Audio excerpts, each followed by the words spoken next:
저와 오늘 함께 나누실 하나님의 말씀은 갈라디아서 4장 4절부터 7절까지의 말씀입니다. 갈라디아서 4장 4절부터 7절의 말씀.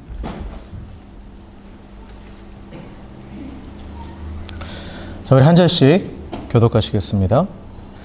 때가 참에 하나님이 그 아들을 보내사 여자에게서 나게 하시고 율법 아래에 나게 하신 것은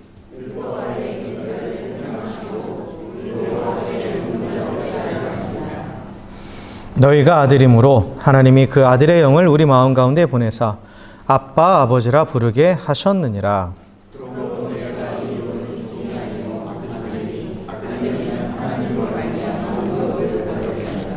아멘. 아멘. 할렐루야. 할렐루야. 자, 우리 옆에 계신 분하고 이렇게 인사합시다. 당신의 얼굴을 보니 내 마음이 참 포근해집니다. 이렇게 인사합시다.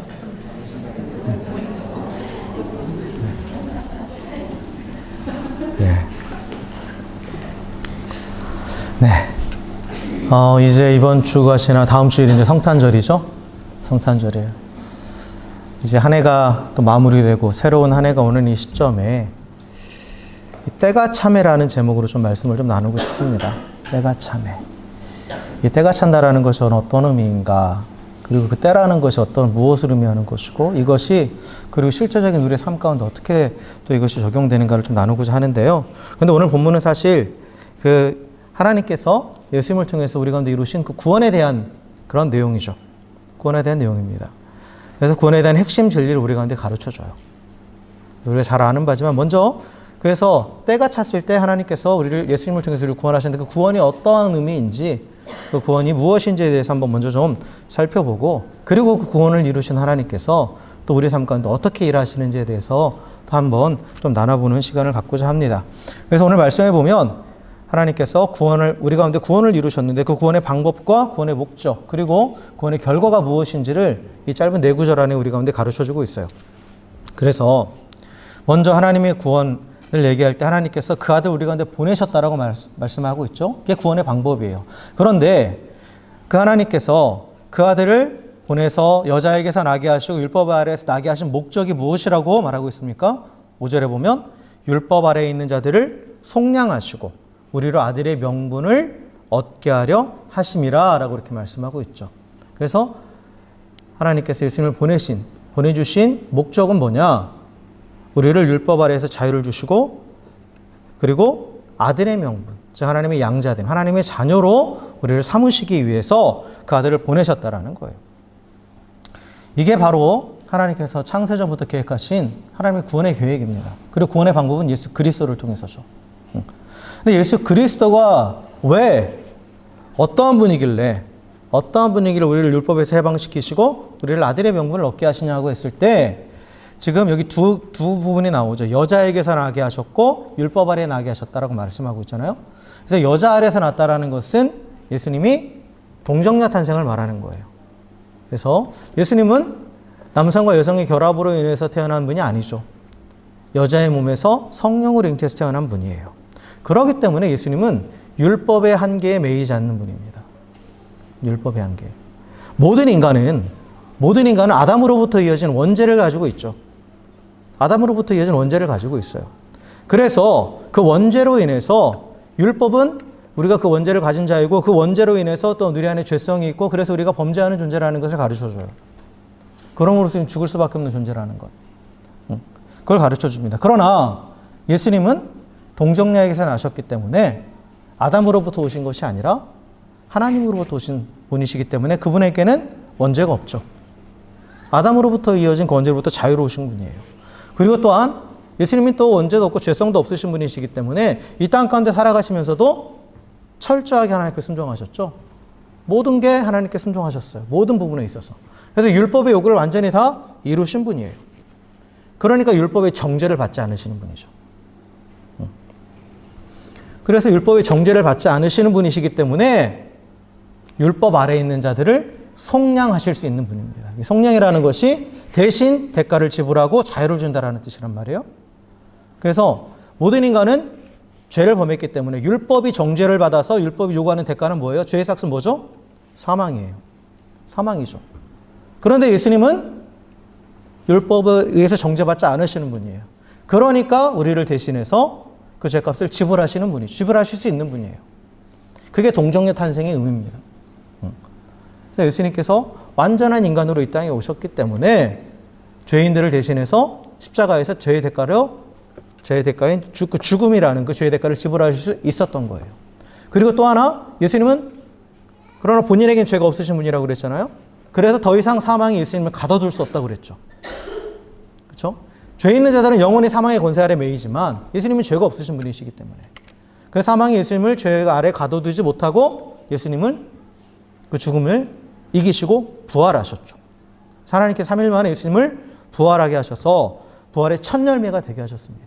그렇기 때문에 누구든지 예수 그리스도를 믿음으로 그 이름을 부르는 자, 그 이름을 믿는 자, 그래서 그 예수 그리스도와 연합한 자는 그리스도 안에서 죄에 대해서 죽었고 또 하나님에 대해서, 의에 대해서 살아난 새로운 피조물이 되었습니다. 그것이 바로 하나님께서 예수님을 통해서 우리 가운데 이루신 구원이에요. 더 이상 율법에 매여 있지 않고 죄와 사망의 권세에 매여 있지 않다라는 거죠.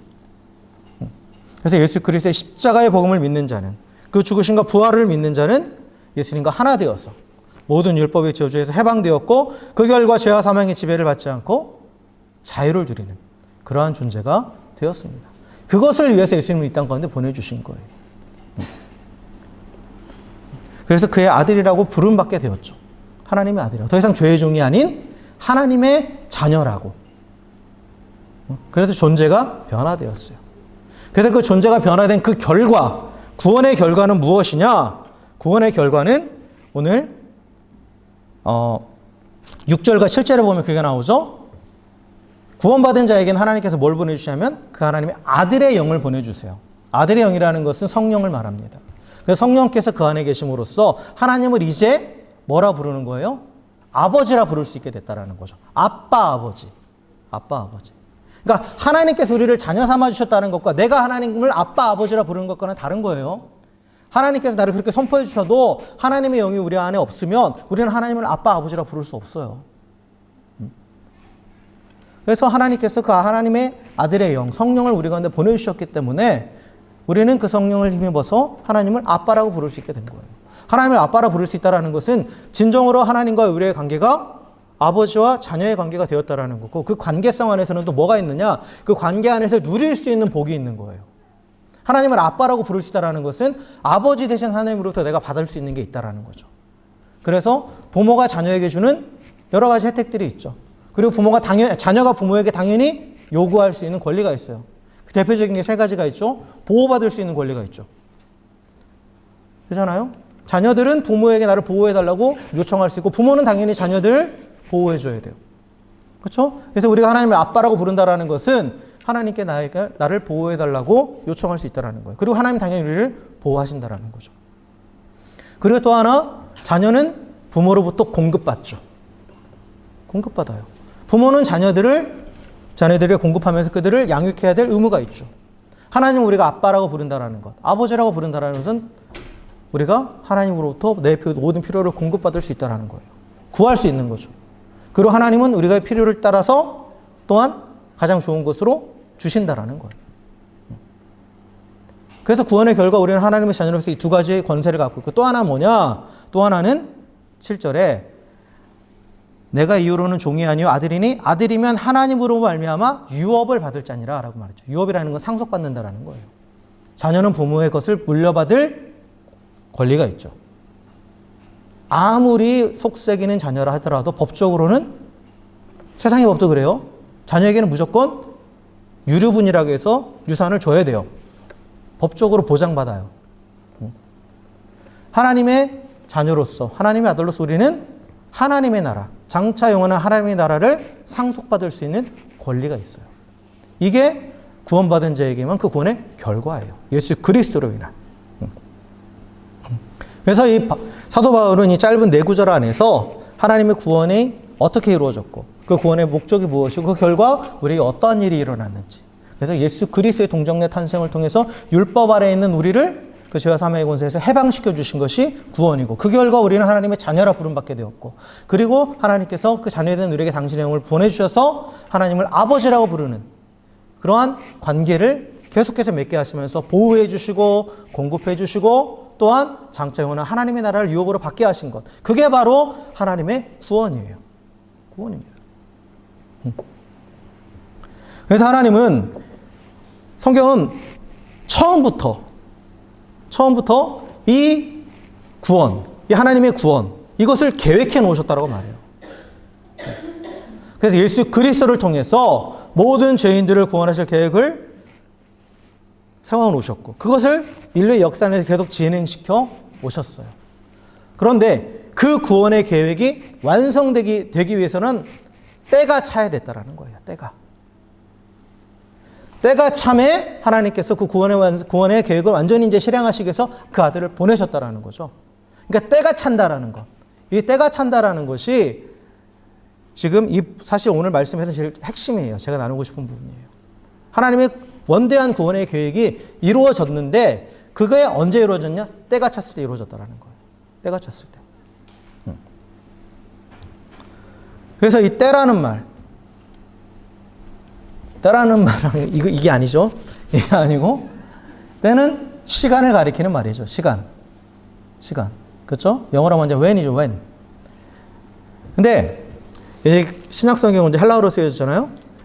그래서 헬라어에서 이제 이 신약 성경에 여기서 지금 때가 참회라고 했어요. 이 때는 원어가 뭐냐면 카이로스입니다. 카이로스라는 단어를 썼어요. 그런데 헬라어에는 이때 시간을 가리키는 단어가 또 다른 게 있어요. 그게 뭐냐면 대표적인 게 크로노스라는 단어가 있어요. 크로노스와 카이로스라는 단어를 가지고 이 때와 시간을 나타내거든요. 그런데 이 둘은 완전히 다른 의미를 가지고 있습니다. 이 크로노스도 그렇고 카이로스도 그렇고 어디서 유래했냐면 여러분 그 그리스 로마 신화 다 읽어보셨겠죠? 그죠? 거기에 보면 그 신들이 등장하는데 크로노스라는 신이 있고 카이로스라는 신이 있어요. 이 둘 다 시간을 관장하는 신이에요. 네? 크로노스라는 것은 이 일반적으로 이렇게 쭉 흘러가는 시간을 의미해요. 흘러가는 시간. 그래서 이 크로노스라는 신은 이렇게 그냥 휙휙 지나가면서 자기 자녀들을 막 잡아먹어요.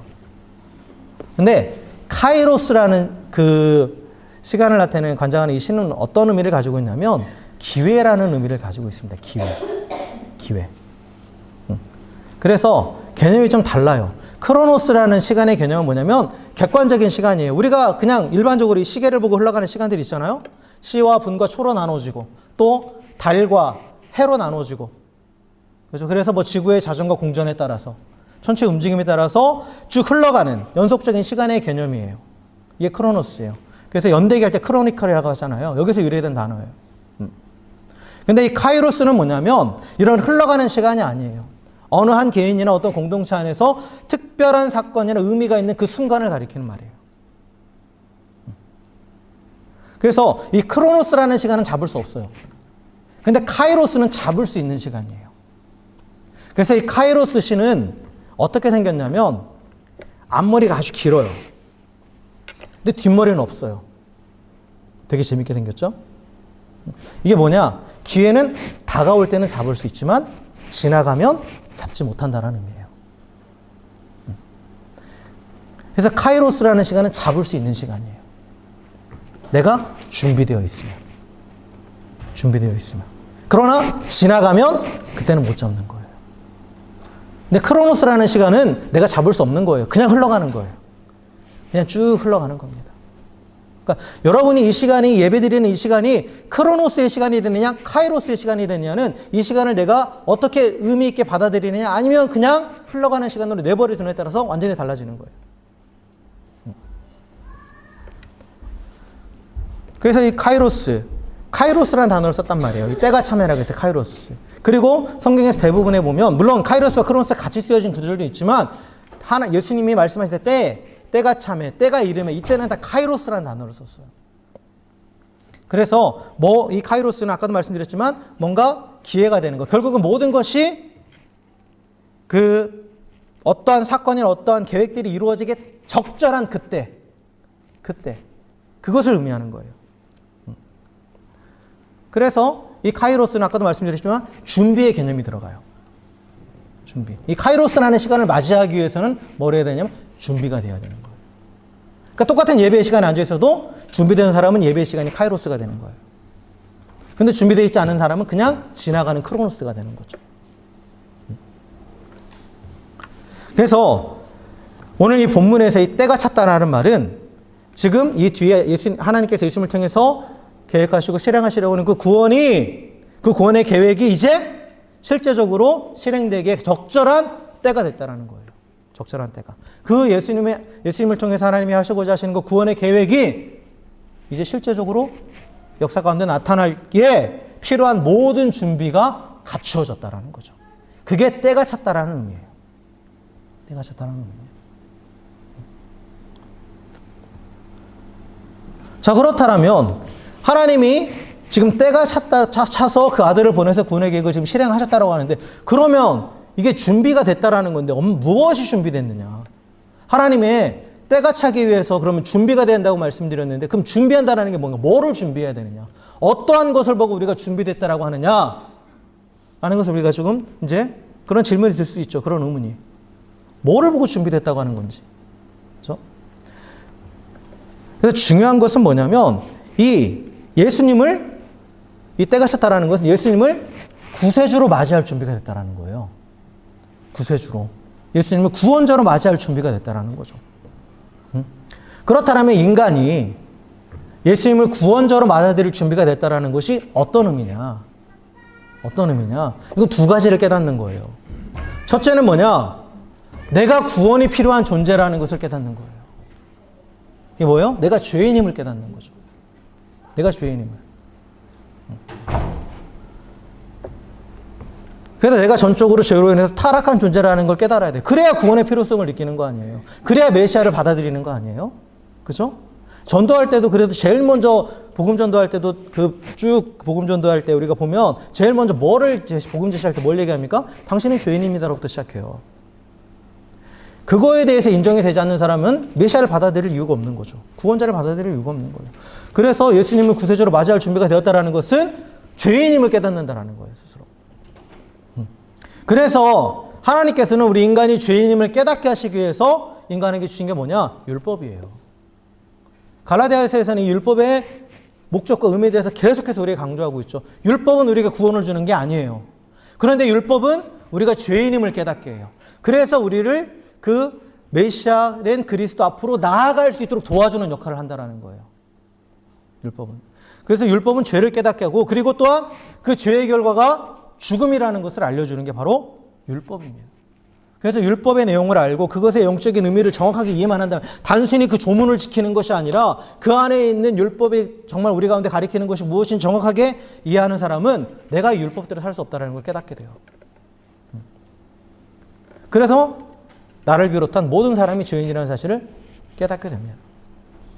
그리고 그 죄의 결과 결국은 로마서 6장 23절처럼 죄의 결과 죽을 수밖에 없는 존재라는 것을 깨닫게 되는 거예요. 그래서 스스로 죄인임을 깨닫고 그것을 인정하는 것. 그것이 바로 메시아이신 예수님을 맞아들일 준비가 되는 거예요. 그리고 또 하나 뭐냐? 두 번째 준비된다는 것은 뭐냐면, 이제 내가 죄인인데 나아가서 내가 이 죄를 해결할 수 없다라는 것을 깨닫는 거예요. 내가 죄인인데 내가 이걸 스스로 해결할 수 있어 라고 생각한다면 그때도 메시아는 필요 없는 거죠. 메시아는 필요 없는 거예요. 실제로 이스라엘 백성들이나 바리새인들은 그랬어요. 자신들이 죄인임을 인정하지만 내가 율법을 잘 지켜서, 잘못 생각하고 있었던 거죠. 율법을 지켜서 또 종교적인 의식을 다 하면 나는 구원받을 수 있어. 나는 그걸 잘 지키기 때문에 구원받은 자야 라고 그렇게 말했었죠, 그들은. 그리고 나는 이스라엘 백성이니까 구원받은 자야. 스스로 자격을 내세우면서 또 나의 행위를 내세우면서 내가 스스로를 구원할 수 있다고 생각했어요, 그들은. 그러니까 예수님을 거부한 거잖아요, 그들은. 그런데 성경은 분명하게 우리에게 무엇을 가르쳐주냐면, 인간은 자신의 죄의 문제를 스스로 해결할 수 없다라는 것을 분명히 가르쳐줍니다. 그게 창세기부터 쭉 연결돼요. 그러면서 더 중요한 건 뭐냐면, 인간은 죄를 다룰 수 없을 뿐만 아니라, 죄를 해결할 수 없을 뿐만 아니라 인간의 죄는 점점점 더 깊어져 간다. 그래서 결국은 스스로 파멸의 길에 이른다라는 것을 성경 우리 가운데 가르쳐줘요.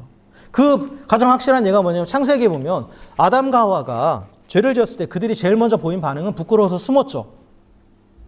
숨었어요. 그런데 그 이후에 가인이 죄를 지었을 때는 하나님이 가인에게 말씀하실 때 가인은 뭐라고 그래요? 거짓말해요. 자신이 죄를 지은 걸 인정 안 하고 거짓말합니다. 내가 안 그랬다고. 아담과 하와는 인정했죠. 인정하고 부끄러워서 숨었어요. 그런데 가인은 이제 더 심각해지는 거예요. 인정하지 않아요. 그러면서 그걸 숨기려고 거짓말을 해요. 그런데 또 그 뒤에 가보면 여러분 창세기 성경 공부했으니까 아셨을 거예요. 아시죠? 가인 이후에 또 살인자 누가 있어요? 다 까먹으셨죠? 라멕이라는 사람이 나와요. 근데 라멕이라는 사람은 뭘 하느냐? 자신이 살인했다라는 것을 자랑해요. 자랑해요. 그러니까 인간의 악함이 점점 더 깊어져 가는 거예요. 죄에 대한 처음에는 수치심을 느꼈는데 그 다음은 아예 그냥 대놓고 거짓말하면서 숨기려고 하고 그리고 나중에는 어떻게 해요? 그렇게도 안 해요. 드러내놓고 자랑하잖아요.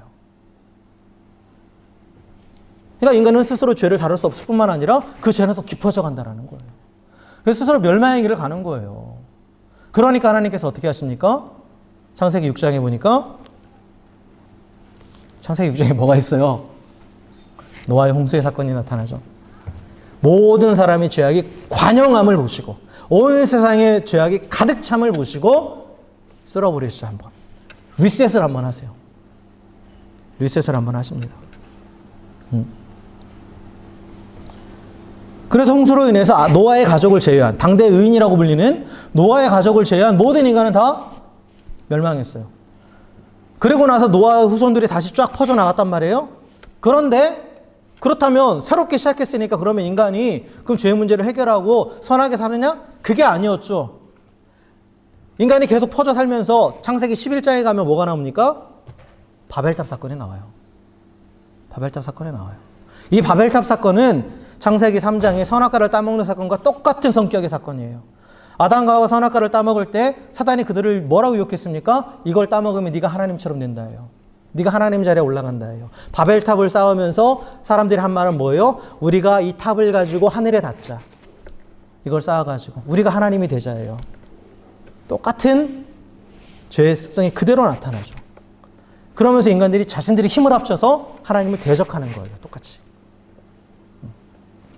그러니까 여전히 리셋을 했는데도 여전히 인간의 죄는 변함이 없는 거예요. 죄인들의 모습들은 계속 더 심각해져 가는 거죠.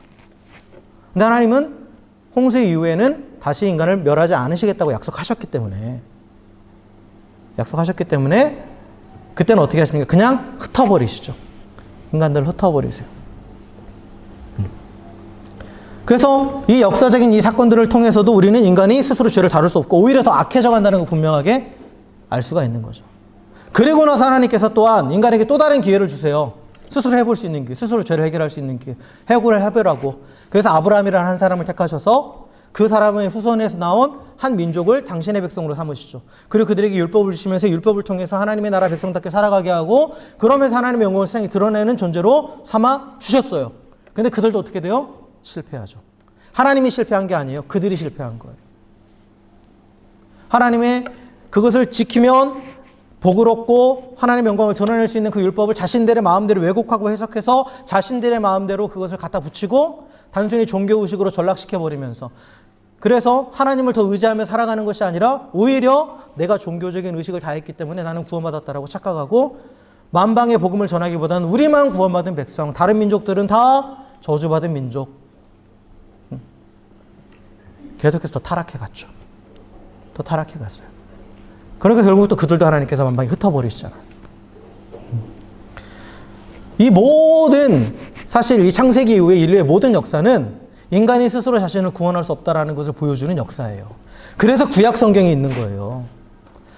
구약 성경이 있는 이유는 인간이 물론 율법을 통해서 인간이 모두 죄인이고 그 죄의 결과가 사망이라는 것을 가르쳐주는 것뿐만 아니라 그것만 가르쳐주면 율법 있는 뭐 토라만 있으면 되잖아요. 근데 그게 아니라 그 뒤에 모든 역사서들이 있는 이유는 인간이 어떠한 노력을 해도 스스로 그 죄의 문제를 해결할 수 없다라는 것을 인류의 역사를 통해서, 그래서 구약의 역사는 뭐 4,000년에서 5,000년을 보는데 뭐 더 보는 사람도 있고 하지만 어쨌든 간에 그 수천 년의 시간 동안에 그 모든 인류의 모습들을 보여주시면서 인간은 절대 스스로 자신을 구원할 수 없다라는 사실을 가르쳐 주시기 위해서 그 구약 성경이 존재하는 거예요. 그래서 그 모든 것들이 다 안 된 것을 알았을 때, 더 이상 자신에게 소망이 없다라고 고백하는 그 순간, 그게 때가 찬 거예요. 때가 찬 겁니다. 그래서 이스라엘 역사 가운데 400년간의 암흑기가 오잖아요. 하나님께서 더 이상 말씀하지 않으시는. 그때가 바로 그 스스로가 아무것도 할 수 없다라는 게 완전히 이제 완전히 바닥을 친 그때가 메시아를 받아들일 준비가 된 바로 그때라는 거예요. 그래서 그때가 되었을 때, 즉 하나님의 구원의 계획이 실현된 가장 적절한 때, 즉 카이로스가 되었을 때, 하나님이 이루어질 그 가장 적절한 그 기회, 그 카이로스가 되었을 때 하나님께서 예수님을 이 땅에 보내주신 거죠. 그래서 사람들이 예수님을 메시아로 받아들였어요. 물론 받아들이지 않는 사람이 대다수였지만, 그러나 소수의 사람들이 그 예수님을 메시아로 받아들였고, 그리고 그 복음을 계속 간직하면서 쭉 이어져 와서 오늘 여기까지 우리까지 오게 된 거예요. 우리까지 오게 된 겁니다. 그러니까 하나님께서는 이 구원의 계획이 실현될 가장 적절한 때, 그때가 되었을 때, 이 카이로스, 그 카이로스의 때, 그 시간에 하나님은 우리의 구원을 위해서 기꺼이 자신의 아들을 내어 주신 거죠. 그래서 그 결과 일어난 일은 제가 서두에서 말씀드린 것 같이 우리가 율법에서 자유함을 얻고 하나님의 자녀가 되었고, 또한 하나님을 아버지라 부르면서 또 장차 하나님의 나라의 유업을 받을 자가 되었더라고. 그래서 때가 찼을 때, 그 때가 찼을 때 그 하나님의 계획하신 대로 그 모든 일들이 성취되었다라는 거죠. 그래서 온 인류를 구원하시기 위한 그 전 우주적인 그런 계획을 세우시고 그 이루셔 가신 그 하나님은, 즉 우리 각자의 삶 가운데서도 계획을 갖고 계시고, 그 위대한 계획을 갖고 계시고, 우리 한 사람 한 사람에게 다 맞춤 형식으로 위대한 계획을 갖고 계시고, 그 계획을 이루어 가십니다. 지난주에 말씀드렸다시피 성경이 말하는 우리 인생의 개념은 뭐라고 그랬어요? 내가 계획을 세우고 내가 개척해서 살아가는 인생, 살아가는 게 아니라고 그랬죠. 성경이 말하는 인생의 개념은 뭐예요? 하나님이 계획하시고 그 계획하신 대로 예비하신 것들을 맛보며 나가는 것이 바로 우리 인생이라고 말씀드렸어요. 그죠? 그래서 결국 인생이라는 것은 우리들 한 사람 한 사람을 향한 하나님의 계획이 성취되어 가는 거예요.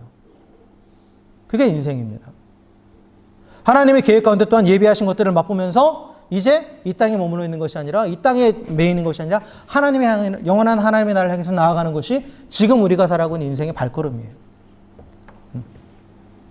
이 사실을 깨닫고 그 인생의 주관자가 하나님이심을 아는 사람은, 그 사람의 시간은 뭐가 되느냐? 하나님의 시간, 하나님의 때, 카이로스가 되는 거예요. 크로노스의 시간은 그냥 막 흘러가 버려요. 덧없이 흘러가는 거예요. 의미 없이 흘러가는 시간입니다. 그러나 하나님의 때, 하나님이 예비하신 그 시간을 길을 걸어가는 자, 카이로스의 시간을 살아가는 자에게 그 모든 시간들은 의미 있는 시간이에요. 의미 있는 시간입니다.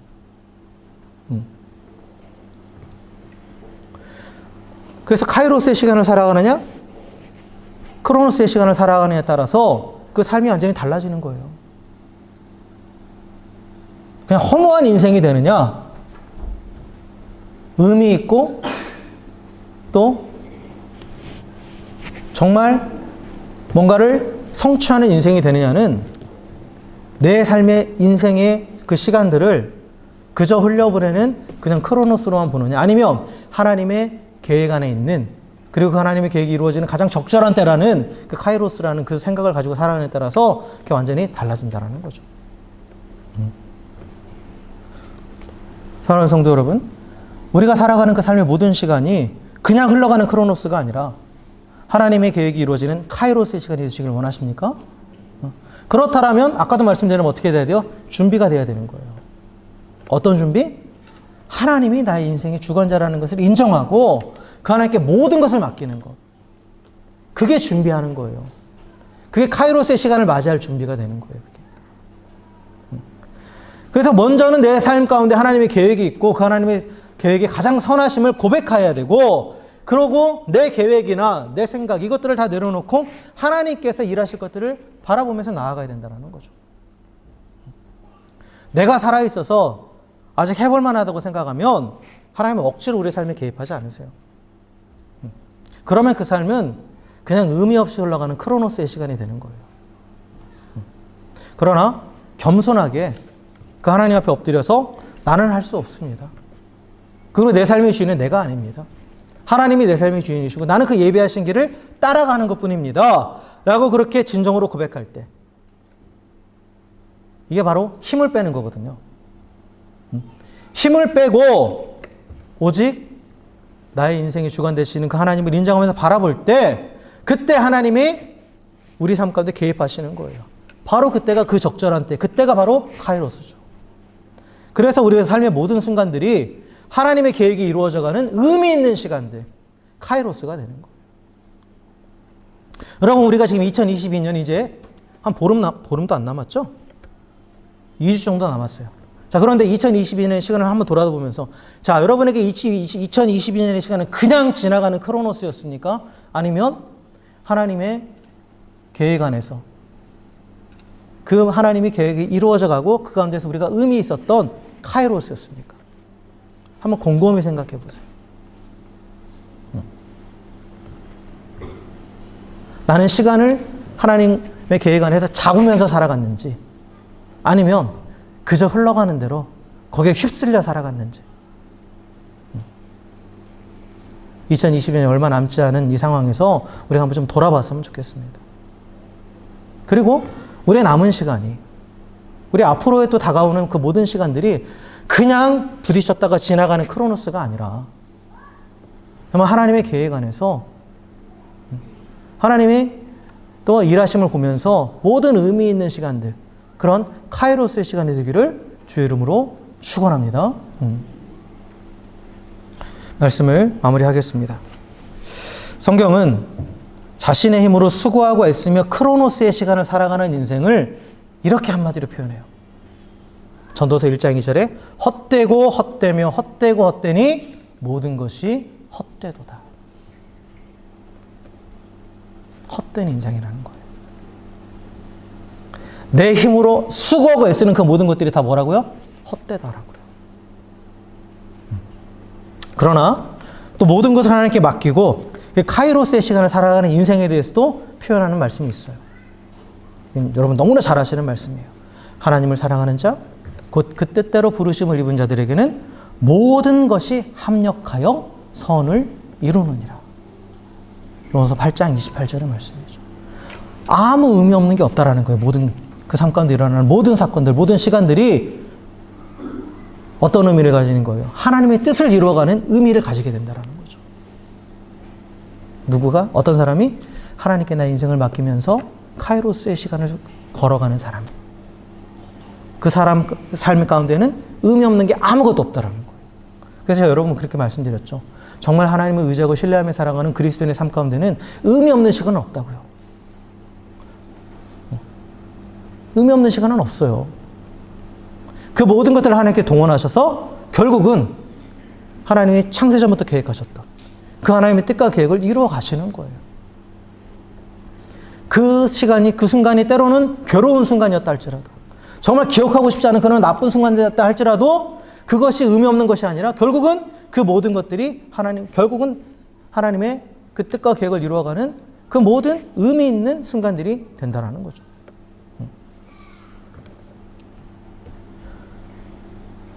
그렇기 때문에 그러한 인생을 살아가는 자는 어떤 상황을 만나도 요동하지 않는 거예요. 하나님 안에서 의미 있는 시간이 될 것을 믿기 때문에. 그래서 모든 순간, 삶의 모든 순간, 삶에서 만나는 모든 사건이 하나님의 뜻과 계획을 이루는 그 의미를 갖는 그런 카이로스의 시간을 살아가는 인생이 진정 성공한 인생입니다. 뭔가를 많이 가지고 많이 뭔가를 이루어서가 아니에요. 하나님이 예비하신 그 길을 걸어갔기 때문에, 그래서 그것을 통해서 하나님의 뜻과 계획이 이루어졌기 때문에 정말 의미 있는 인생이 되는 것이죠. 그래서 진정 성공한 인생을 살기 원하신다면 하나님께 모든 주도권을 내어 드리십시오. 내 삶의 주인이 하나님을 전적으로 인정하시고 내어 드리세요. 그래서 지난주에 말씀드렸던 것처럼 기다리세요. 기다림의 시간도 의미 없는 시간이 아닌 거예요. 하나님의 뜻이 이루어지기 위해서 준비되어 가는 시간이잖아요. 우리는 가만히 있는 게 제일 힘들어요. 솔직히. 그쵸? 그리고 또 가만히 있을 때와 또 움직일 때를 또 구별하지 못해요. 근데 물론 움직여야 될 때가 있죠. 하나님이 가라 하시면. 근데 그 전에 뭐가 우선이 돼야 돼요? 가만히 있어서 뜻을 구하는 게 먼저예요. 가만히 있어서 기다리는 것. 때가 찰 때까지. 그 하나님의 때, 하나님의 말씀하신, 하나님의 뜻이 이루어져가는 그 카이로스가 될 때까지. 그러기 위해서는 겸손하게 내 생각을 다 내려놔야 되는 거죠. 그래서 완전히 힘을 빼시는 거예요. 완전히 힘을 빼고 하나님만 바라보면서 잠잠히 기다리십시오. 그럴 때 우리의 모든 시간이 하나님의 뜻과 계획이 이루어져가는 하나님의 때, 카이로스가 될 줄 믿습니다. 그래서 우리가 그렇게 하나님께 우리 삶을 온전히 맡기며 살아감으로 결국은 모든 것이 헛됨으로 끝나는 크로노스의 시간에서 벗어나서 모든 것이 합력하여 선을 이루어가는 그 카이로스의 시간을 살아갈 수 있는, 그래서 남은 2022년, 또 다가올 2023년, 또 우리의 남은 모든 인생이 그렇게 모든 것이 합력하여 선을 이루는 그 카이로스의 시간이 되는 우리 모두가 되기를 주의 이름으로 간절히 축원합니다. 함께 기도하겠습니다.